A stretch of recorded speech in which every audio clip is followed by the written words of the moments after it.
délivrer et restaurer. Salut, comment tu vas? Ça va et toi? Ouais, super. Tu t'appelles comment? Chloé, Ok, tu as quel âge? j'ai 28 ans. Tu as grandi où? J'ai grandi dans le Nord, à Tourcoing.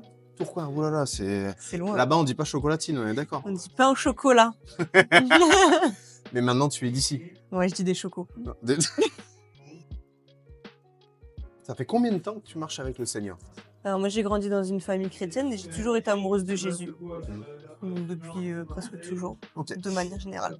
Ok. Est-ce que tu peux me raconter ta rencontre personnelle? Alors, Très jeune, dans mon adolescence, j'ai été brisée par une personne de mon église. Pour moi, l'église, c'était toute ma vie. C'est là où tout le monde m'aimait, personne ne me ferait jamais de mal. Et en fait, j'étais vraiment brisée, humiliée par une personne. Et je suis partie de l'église pensant que je m'éloignerais pas de Dieu. Et ben, de fil en aiguille, en fait, j'ai goûté au monde. Je suis tombée dans plein d'addictions et je me suis aussi éloignée de Dieu. Et un jour, je suis revenue chez mes parents, j'avais plus d'espoir, j'avais plus goût à rien dans la vie, ni reprendre les études, ni travailler. Et j'ai fait une prière honnête au Seigneur en disant si c'est vrai que tu as des plans pour moi dans ma vie, comme on me l'a toujours dit, tu enlèves ma volonté, parce que en fait, j'arrive pas à rien avec ma propre volonté, mais tu mets ta volonté en moi. Et après cette prière-là, 2 semaines plus tard, on a fêté avec le groupe de jeunes que je fréquentais à l'époque la Pentecôte. On a fait une veillée de prière jeunes. Et je savais qu'il allait se passer quelque chose. Et on a demandé d'apporter des témoignages. Et le Seigneur, il m'a poussée à témoigner de ce que j'avais vécu du coup quelques années auparavant, qui m'avait brisée. Et pour moi, c'était un combat parce que j'avais la peur de revivre en fait ce qui s'était passé en témoignant de ça. Et j'ai fait un pari un peu fou avec le Seigneur.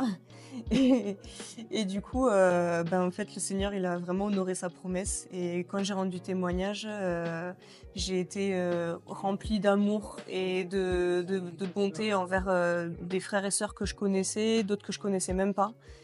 Plein de jeunes qui étaient là autour de moi et qui m'ont juste vraiment couvert de l'amour de Christ.